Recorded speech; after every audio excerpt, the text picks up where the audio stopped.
Buhatin mo ang dalawang basong ito gamit ang lobong ito nang hindi mo lalagyan ng pandikit. So kapag nagawa mo yun, sa Bubuhatin yun na yan. lang. Oo.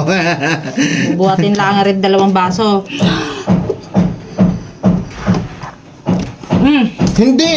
Hindi itong gagamitin pala. Ayan na nga, nabuhat Hindi, na. ito pala ang gagamitin, nakalimutan ko.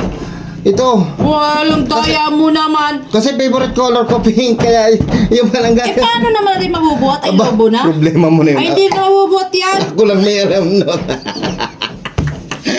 Basta, hindi pala to. Ano yan? Tama na naman ang isa eh. Daya mo eh. Sige, Isa lang. Tama na yan.